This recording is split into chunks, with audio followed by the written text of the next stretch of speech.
बिस्मिल्लाहिर्रहमानिर्रहीम, अस्सलाम वालेकुम। मेरा नाम सैयद फैसल शकील है। भारत S-400 सिस्टम जो पाकिस्तान ने आदमपुर के अंदर तबाह किया था, वो क्यों दोबारा खरीदने जा रहा है? और इसके अलावा नरेंद्र मोदी जो है अपनी तकारीर के अंदर पाकिस्तान को एक दफा से फिर धमकियां क्यों लगा रहे हैं? पाकिस्तान आलमी ताकतों की लपेट के अंदर क्यों आया हुआ है? चाइना और अमेरिका साउथ एशिया को क्या बैटल ग्राउंड समझते हैं? और साथ साथ जेडी वैंस साहब क्यों इंडिया गए थे, जिसको कहा गया कि ये प्राइवेट विजिट है, और उसमें साथ साथ ही पहलगाम का वाकया होता है और तमाम तनाज़ा जो है खड़ा हो जाता है। तो सबसे पहले तो नरेंद्र मोदी साहब के हवाले से बात कर लेते हैं, उनके इरादे क्या हैं।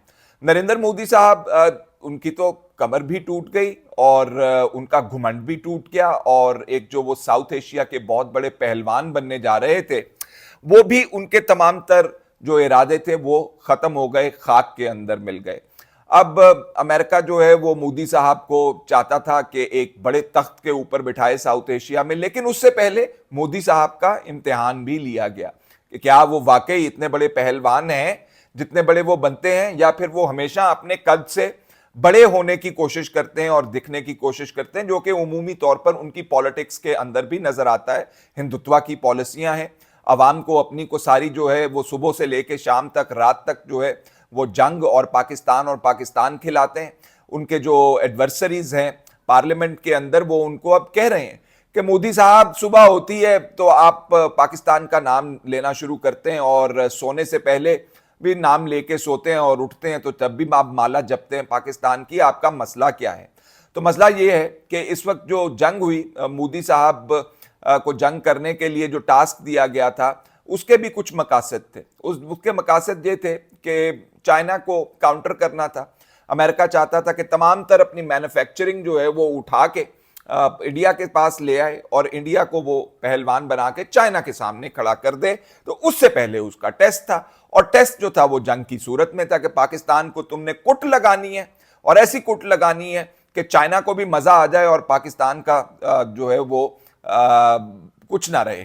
तो अस्तगफिरुल्लाह, तौबा नाउज़, मोदी साहब जो हैं वो अल्हम्दुलिल्लाह उनको मुंह की खानी पड़ी, शिकस्त हुई उन्हें बहुत ज्यादा।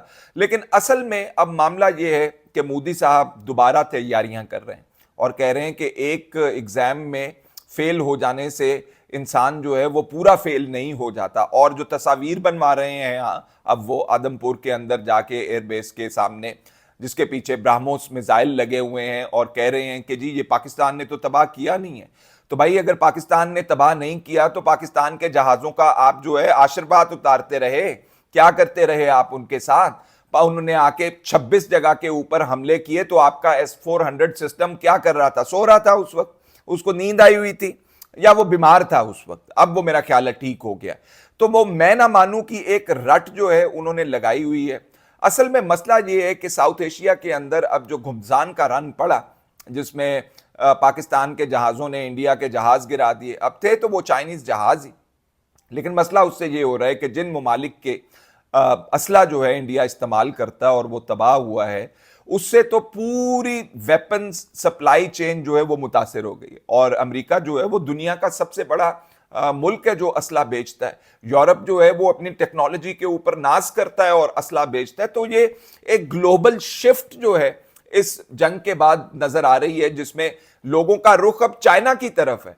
अमेरिका को नहीं देख रहे कि अमेरिका की टेक्नोलॉजी और अमेरिका के हथियार और यूरोप के हथियार और यूरोप के मिसाइल्स हम खरीदेंगे। वो तो परेशान शशतर रह गए हैं कि जो चाइनीज टेक्नोलॉजी है, मिलती भी सस्ती है और मिलती भी किसी स्ट्रिंग्स के साथ नहीं है, जहां पे मर्जी इस्तेमाल करें आप इसको, अपने मुल्क के लिए जैसे मर्जी दिफा करें। तो अब ये तशवीश जो लाहक हुई है मोदी साहब को, फिर इससे एक हवा मिल रही है, और मोदी साहब जो है उन हवा के दोषों के ऊपर एक अपनी अगली टर्म जो है वो पक्की करना चाहते हैं घर के अंदर सियासत करके। और दूसरा जो है वो वेस्ट को दिखाना चाहते हैं कि मैं बहुत बड़ा पहलवान हूं, मेरा कद 110 फुट है और मैं बंदे खाता हूं।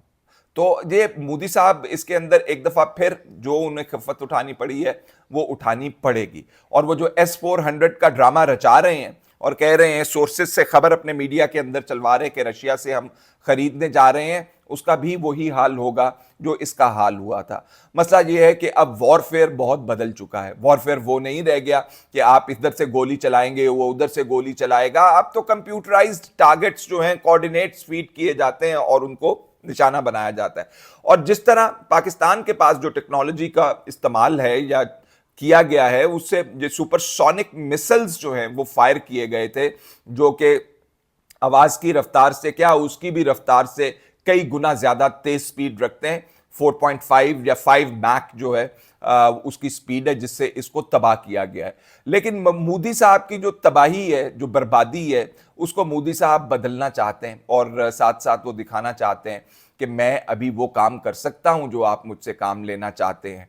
तो ये तमाम तर जो मसाइल हैं, इसमें पाकिस्तान इस वक्त घिरा हुआ है और पाकिस्तान को चाहिए कि वो अपना बयानिया जरा है वो जरा तगड़ा कर ले। साथ साथ पाकिस्तान को चाहिए कि इंटरनेशनल फोरम्स के ऊपर जितने भी इंडिया के खिलाफ इनके पास दस्तावेज हैं, सबूत हैं, नहीं है तो और इकट्ठा करें और उनको प्रोवाइड करें। यूनाइटेड नेशंस की काउंटर टेररिज्म की कमेटी है, उसके अंदर ये सारी चीजें रखें। दुनिया के ताकतवर तरीन कैपिटल्स जो हैं, सदूर जो हैं, फॉरेन मिनिस्टर्स जो हैं, उनके पास अपना मुकदमा लेकर जाएं और शोर मचाएं दुनिया के अंदर। भारत के इस मजमूम अजाइम को इससे पहले कि वो दोबारा कार्रवाई करे, मट्टी में मिलाने के लिए, खाक में मिलाने के लिए आपको भरपूर जोर लगाना पड़ेगा और आप लगाएं। नहीं तो फिर एक दफा फिर आपको शोडाउन की तरफ जाना पड़ेगा, जिसमें हमने शो तो कर दिया कि हमें मसला कोई नहीं है। अगर आप दुश्मन को अपने एक हथियार से जेर कर देते हैं और आप उसको बता देते हैं कि तुम चित हो जाओगे चारों शाने, तो उसके लिए आपने और हथियार भी बनाए होते हैं, तो वो और हथियार भी मौजूद हैं। लेकिन मोदी को समझ नहीं आ रही।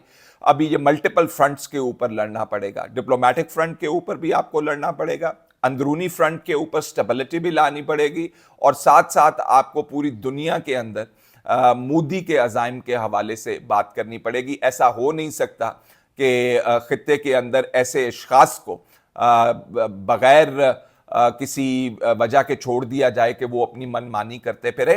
इससे ना सिर्फ नुकसान खित्ते का, मुल्क का, बल्कि दुनिया का भी हो सकता है, और दुनिया को ये खास तौर पर अपने जहन में रखना है।